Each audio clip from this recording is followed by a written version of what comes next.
Alors, on passe à la lecture numéro 20 dans la théorie des graphes, le dernier chapitre de ce cours. Dans cette lecture, on va parler un peu des chemins de l'air et du circuit de l'air. Mais avant ça, un peu de définition.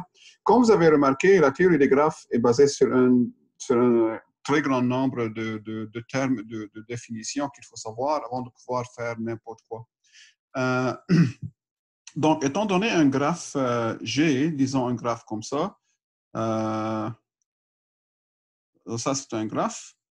Euh, qu'est-ce qu'un chemin? Donc, les sommets ici sont A, B, C, D, puis E. Un chemin, c'est une suite d'arêtes qui mènent d'un sommet à l'autre. Okay? Si les chemins ne sont pas utilisés plus qu'une seule fois, on dit que le chemin est simple. Il est possible qu'un chemin utilise une certaine arête plus qu'une fois. Donc, on revient à la même arête. Dans ce cas, le chemin ne serait pas simple. Donc, si la suite des arêtes utilisées dans un chemin est telle que une arête n'est pas utilisée plus qu'une seule fois, on dit que le chemin est simple. Par exemple, si je suis ce chemin, alors là, disons de A à C, ensuite suivant ce chemin, de C à E, puis de C à B, de E à B, puis de B à E. Donc là, j'ai passé de A, ensuite C, ensuite E, ensuite B, ensuite D. Remarquez que ce graphe ici est un graphe simple. Un graphe simple, c'est un graphe où il n'y a pas des arêtes multiples, c'est-à-dire plusieurs arêtes entre une paire des sommets, et il n'y a pas de boucles. Donc, comme j'ai mentionné dans la lecture numéro 20, lorsqu'un graphe est simple, c'est facile de tracer un chemin. Et tout ce qu'il faut dire, c'est juste la liste des sommets que le chemin traverse. Pourquoi? Parce que pour une paire des sommets consécutifs, disons A et C, il n'y a pas une ambiguïté quelle arête à suivre. Le chemin est simple. Donc, il y a une seule arête qui peut être rejointe A à C. Tandis que lorsque le chemin contient des arêtes multiples, il faut spécifier les arêtes. Okay? Dans ce cas, et comme vous remarquez, c'est un chemin qui est simple. Donc, spécifier la liste des sommets, ça suffit pour déterminer le chemin. Ensuite, si je dis par exemple A, B, D, E, ça c'est un autre chemin. Donc, de A à B, ensuite de A à B, ensuite de B à D, de B à D, ensuite de D à E, de D à E, ainsi de suite. Donc, dans un chemin simple, pour spécifier un chemin entre deux sommets, il suffit de spécifier juste la liste des sommets où le chemin traverse. Maintenant, si le chemin commence et se termine au même point, on dit que c'est un circuit. Okay? C'est un circuit. Donc, par exemple, ici, si je continue AC, C, CE, puis EB, puis BA. Alors, A, C, CE, ensuite EB et puis BA. Donc, on obtient comme ça un circuit, parce que là, je commence au sommet 1 et je termine au sommet 1 aussi. Donc, un graphe est dit connexe. Donc, un graphe est dit connexe. Oups, ici, il faut... Donc, ici, un graphe est dit connexe, le mot connexe, si, pour n'importe quelle paire de sommets, U et V, je peux aller de U à V en suivant un certain chemin dans le graphique. Okay? Donc, un graphe est dit connexe si, pour n'importe quel deux sommets, U et V, je peux aller d'un sommet à l'autre en suivant un chemin dans le graphe. Regardez ce graphe. Les sommets sont A, B, C, D, E et F. Ce chemin est non connexe. Non connexe. Comme vous voyez ici, je ne peux pas aller de A à D, par exemple. Je ne peux pas aller de sommet A au sommet D en suivant une liste d'arêtes. Par exemple, je peux aller de A à B, comme ça. Je peux aller de B à C, mais je ne peux pas aller de A à D en suivant une liste d'arêtes, en suivant un chemin dans le graphe. Donc, ce graphe n'est pas connexe. Si je rejoins C et F par une arête, dans ce cas, le graphe devient maintenant connexe. Alors, par exemple, je peux aller de A à D comme ça, A à B, BC, CF, FC, et CD. Donc, ça, c'est un graphe maintenant qui devient connexe. Right? Donc, je répète, un graphe est dit connexe si, pour n'importe quelle paire de sommets UV du graphe, je peux aller de U à V en suivant un chemin dans le graphe. Okay? Donc, il y a un théorème qui dit que un graphe est connexe si et seulement si, pour n'importe quelle paire de sommets U à V, je peux aller de U à V en suivant un chemin simple. Donc, je peux réduire le chemin à un chemin simple aussi. Donc, j'ai donné dans la lecture 15, dans la lecture 20, d'autres exemples de graphes non connexes. Lorsque le graphe est non connexe, il est l'union de plusieurs graphes connexes. Alors, par exemple, si je regarde ce graphe, donc ça, c'est ça formé par ça. Ensuite, ça. Regardez, tout ceci, c'est un seul graphe. Le diagramme ici représente tout ça, c'est juste un graphe. Okay? Il y a 4 plus 3 plus 2, donc il y a 9 sommets. Puis ici, il y a 3 plus 3, 6 arêtes. Donc ça, c'est un graphe à 9 sommets et 6 arêtes. Ce graphe est clairement non connexe, mais il est formé de sous-graphes qui sont connexes. Alors, ce sous-graphe ici, ce sous-graphe ici, puis ce sous-graphe ici. Les 3 sous-graphes ici sont des graphes connexes, qu'on appelle les composantes connexes du graphe. Donc, lorsqu'un graphe n'est pas connexe, il est l'union de plusieurs sous-graphes connexes qu'on appelle les composantes connexes. OK? Maintenant, on passe à la notion de chemin de l'air et circuit de l'air. Par exemple, regardez ce graphe. Comme ça. Okay, donc A, B, C, D et E. Peut-on commencer à un sommet de ce graphe, n'importe lequel, traverser chaque arête exactement une fois, et terminer au même sommet? C'est-à-dire, si je commence au sommet A, je peux faire AB, BE, donc, pardon, BC, CD, ensuite DE, ensuite EC, ensuite CA. Donc là, le chemin que j'ai spécifié ici, c'est A, B, BC, CD, DE, EC et CA. Ce chemin simple, c'est un chemin simple, traverse chacune des arêtes du graphe exactement une fois. Et il commence et se termine au même sommet A. Donc, ça s'appelle un circuit de l'air. Donc, qu'est-ce que c'est qu'un circuit de l'air? C'est un circuit simple dans le graphe qui traverse chaque arête du graphe. Donc, chaque arête est traversée exactement une fois. All right? Si je regarde maintenant ce graphe, disons ça, comme ça. Donc, ici, donc A, B, C, D, E. Dans ce graphe, alors si je commence au sommet B,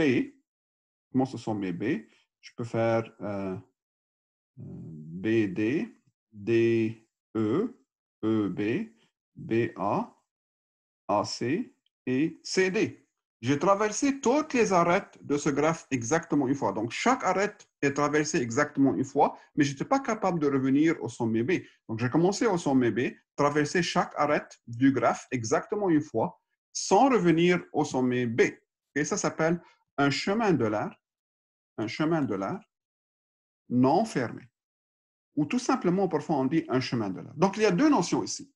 La notion d'un chemin de l'air non fermé, alors c'est un chemin dans le graphe, c'est un chemin simple dans le graphe qui traverse chaque arête exactement une fois, mais qui n'est pas fermé. Ce n'est pas un circuit. Un circuit de l'air, c'est un circuit qui traverse chaque arête exactement une fois. C'est un circuit simple qui traverse chaque arête exactement une fois du graphe. Alors, qu'est-ce qui se fait que ce graphe-là admet un circuit de l'air et pas un chemin de l'air non fermé? Et pourquoi est-ce que ce graphe-là admet un chemin de l'air non fermé et non pas un circuit de l'air? Alors, Euler, dans les années 1700, a découvert ce petit résultat et il a montré le théorème suivant qui disait que, donc ça s'appelle le théorème d'Euler. Donc, c'est comme ça que ça a commencé la théorie de graphe, en fait.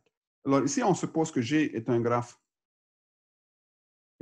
connexe, sans boucle, est un graphe connexe. Alors, deux choses que Euler a montrées. Le graphe G admet un chemin d'Euler non fermé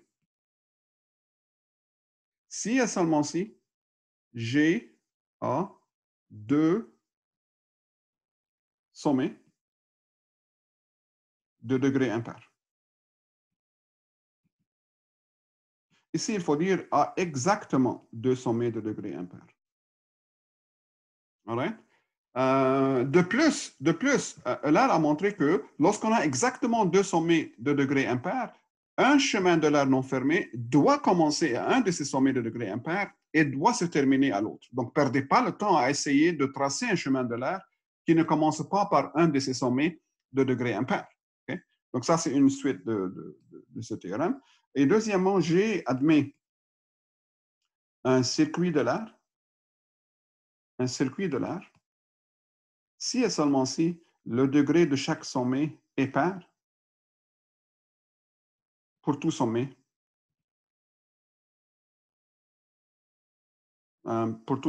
V de G. Donc, c'est un critère très, très simple et très élégant pour un problème qui a fait travailler les mathématiciens pour des longues durées. Donc, je répète, le théorème d'Euler nous donne une stratégie pour déterminer si le graphe admet un chemin d'Euler non fermé ou un circuit d'Euler. Le graphe admet un chemin d'Euler non fermé si et seulement si tous les graphes sont de degré pair, sauf exactement deux sommets de degré impair. De plus, dans ce cas, un chemin d'Euler non fermé doit commencer à un de ces sommets de degré impair et doit se terminer à l'autre sommet de degré impair. Okay? Donc, pour tracer un tel graphe, il faut commencer à un des sommets de degré impair, il y en a deux, et se terminer à l'autre. La deuxième partie du théorème d'Euler dit que le graphe admet un circuit d'Euler si et seulement si chaque sommet est de degré pair. Point. Alors, si je reviens maintenant à ce graphique, comme ça. Alors, si je regarde les degrés ici, le degré ici c'est 2, ici le degré c'est 2, ici le degré c'est 4, ici le degré c'est 2, et ici le degré de 2. Donc, il y a un circuit d'Euler parce que chaque sommet est de degré pair. Chacun de ces sommets est de degré pair. Tandis que si je reviens au graphe de tantôt, l'autre, c'était comme ça, je me rappelle bien. Le degré ici, c'est 2, le degré ici, c'est 2, le degré de ce sommet, c'est 3, le degré de ce sommet, c'est 3, et le degré ici, c'est 2. Ce graphe admet un chemin d'Euler non fermé, justement parce qu'il y a exactement deux sommets de degré impair. De plus, si vous vous souvenez, lorsque j'ai tracé un tel chemin, j'ai commencé par ce sommet de degré 3 et j'ai terminé à l'autre sommet de degré 3. Okay? Je perds le temps si j'essaie de tracer un chemin d'Euler non fermé en commençant à ce sommet, par exemple. Okay? Donc, ça, c'est le théorème d'Euler qui est assez simple et assez pratique pour déterminer l'existence d'un chemin d'Euler ou un circuit d'Euler. Alors, comment l'histoire de la théorie des graphes a commencé? Ça a commencé avec la ville d'Euler, une ville très connue dans les 1700 qui s'appelle la ville de Königsberg. Maintenant, la ville de Königsberg se trouve en Russie, mais avant, ça faisait partie d'autres pays.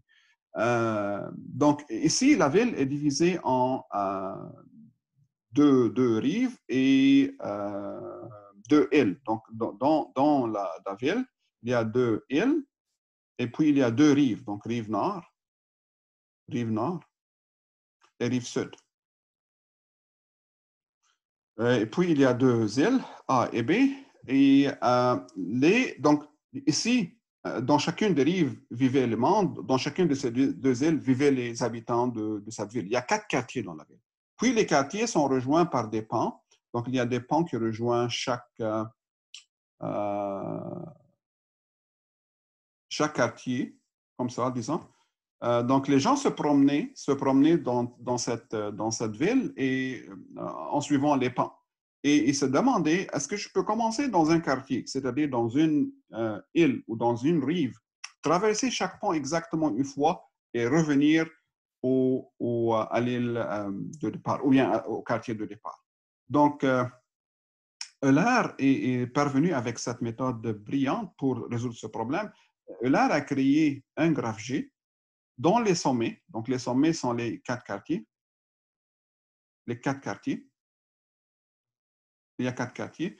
Et dans les arêtes sont les pans. Alright? Donc, il a représenté chacune de ces régions par une arête. Donc, il y a l'arête A, l'arête B. Puis, il y a la rive nord et rive sud. Et puis, les sommets sont reliés par des arêtes. Donc, il y a ces ponts que vous voyez ici sont les arêtes dans ce graphique. Donc, de A aux rives nord, il y a une arête. De A aux rives sud, il y a une arête. De A à B, il y a une arête. Ensuite, de B aux rives nord, il y a une arête. De B aux rives sud, il y a une arête. Et ainsi de suite. Okay? Je me souviens plus si c'était exactement ça. Mais donc, chaque quartier de la ville est est représenté par un sommet du graphe et chaque pont par une arête. Donc, une question équivalente au problème de Königsberg, c'est est-ce qu'il y a un chemin de l'air ou un circuit de l'air dans ce graphe, n'est-ce pas? Alors, commencer dans un quartier dans la ville et traverser chaque pont exactement une fois et revenir au quartier de départ, ça, c'est équivalent à un chemin de l'air ou bien un circuit de l'air dans ce graphe. Puis, commencer dans un quartier, traverser chaque pont exactement une fois et terminer dans un quartier différent, ça, c'est équivalent à un chemin de l'air non fermé dans le graphique. Donc, ces questions maintenant peuvent être résolues très facilement avec la théorie des graphes. Donc, un autre exemple, c'est l'affaire d'une salle, disons une maison, comme ça. Donc, ça, c'est le plan d'une maison où on donne les chambres de cette maison. Donc, ici, il y a des chambres, puis comme ça. Ensuite, comme ça, disons, puis ainsi de suite. Donc, disons les chambres A, B, C, D, E, F, G, H, I et J. Puis, il y a l'extérieur que j'appelle O, disons, l'extérieur de la maison, partout ici. Alors, les chambres sont connectées par des portes. Donc, on peut passer d'une chambre à l'autre par des portes et à l'extérieur, comme ça, disons. Donc, chacun de ces petits rectangles foncés représente une porte pour se rendre d'une chambre à l'autre ou d'une chambre à l'extérieur ou vice-versa. OK? Donc, alors, la question est la suivante. Peut-on commencer dans une chambre de la maison ou à l'extérieur de la maison, traverser chaque porte exactement une fois ou franchir chaque porte exactement une fois et terminer dans la chambre de départ ou le lieu de départ? Okay? Donc, je répète, peut-on commencer dans un lieu? Un lieu veut dire une chambre ou à l'extérieur. Franchir chaque porte exactement une fois. Donc, chaque porte doit être franchie exactement une fois et revenir au lieu de départ. Alors, comment je réponds à cette question? Je représente cette situation par un graphe G dont les sommets sont les chambres ou l'extérieur. Okay? Donc, chaque chambre et l'extérieur de la maison, tout l'extérieur de la maison est représenté par un sommet dans le graphe. Et les arêtes, quelles sont les arêtes? Comment ces sommets sont reliés? Sont les portes, n'est-ce pas? Alors, pour aller d'une arête à l'autre, on traverse une porte dans la maison. Donc, commencer dans un lieu et franchir chaque porte exactement une fois et revenir au lieu de départ, ça, c'est équivalent à quoi? Ça, c'est équivalent à avoir un circuit de l'air dans le graphe. Et c'est très facile de deviner s'il y a un circuit de l'air. Je n'ai qu'à tracer le graphe et deviner le degré de chaque sommet. Si chaque degré est pair, il y a un circuit de l'air. Par exemple, ici, c'est quoi le degré du sommet A? Je n'ai qu'à regarder les portes qui sont connectées à. Il y a une, deux, puis trois portes. Donc le degré du sommet A, c'est juste 3, ainsi de suite. Donc, du fait que le degré déjà de A est 3, je sais que le graphe n'a pas un circuit de là. C'est-à-dire, ne perdez pas le temps. Je ne peux pas commencer dans un lieu, franchir chaque porte exactement une fois et revenir dans le lieu de départ. Déjà, j'ai un sommet de degré 3. Une autre question que je peux poser, peut-on commencer dans un lieu, c'est-à-dire dans une chambre ou à l'extérieur de la maison, franchir, ouvrir chaque porte exactement une fois et terminer dans un lieu différent? Donc, si j'ai commencé à l'extérieur, je termine dans une chambre. Si je commence dans une chambre, je termine à l'extérieur. Alors, ceci est équivalent à la question suivante dans le graphe J. Y a-t-il un chemin de l'air non fermé dans le graphe? Ceci est vrai si et seulement si j'ai 2 degrés ou bien j'ai 2 sommets de degrés impairs. Okay? Alors, je regarde le degré de chacun de ces sommets. S'il y a exactement 2 sommets de degrés impairs, la réponse est oui. Plus que ça, un tel chemin doit commencer à un de ces chambres de degrés impairs et terminer à l'autre lieu de degré impair. Donc, je ne perds pas le temps de commencer avec une chambre ou à l'extérieur dont le degré est pair. Okay? Je sais que si un chemin de l'air non fermé existe, ça doit exister entre un sommet de degré impair et terminer à l'autre sommet de degré impair. Il y en a 2 dans ce cas. Okay? Donc, ce sont des applications que je peux faire. Et la lecture numéro 20 se termine avec la notion de l'arbre. Malheureusement, on n'a qu'à voir la définition de l'arbre ici, parce que ça, c'est toute une théorie. La théorie des arbres, c'est une théorie assez importante en informatique, mais pour nous, on regarde seulement la définition. La définition est très simple. Un arbre, c'est un graphe. Donc, un arbre, c'est un graphe connexe, doit être connexe et sans circuit simple. Alors, par exemple, je regarde ça.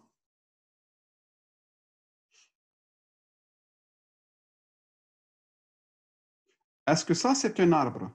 Oui, c'est un graphe connexe. C'est un graphe connexe. Je peux aller de n'importe quel sommet à n'importe quel autre sommet en suivant un chemin dans le graphe. Ça, c'est un graphe connexe. Puis, il n'y a pas de circuit simple. Je ne peux pas commencer à un sommet, faire un trajet, revenir au même sommet sans traverser une arête plus qu'une fois, n'est-ce pas? Il n'y a pas de circuit simple. Si je fais maintenant Louis, alors ça, c'est un graphe connexe. Mais ce n'est pas un arbre. Pour la simple raison, je vois ici un circuit simple. Regardez ce circuit, ce triangle. Alors, ce triangle représente un circuit simple en ce sommet A. Donc, comme ça et comme ça. Ça, c'est un circuit. Ça commence et se termine au même sommet A. Et c'est un circuit simple parce que ça traverse les sommets exactement une fois. Les sommets ici ne sont pas répétés. Donc, ça, ce n'est pas un arbre.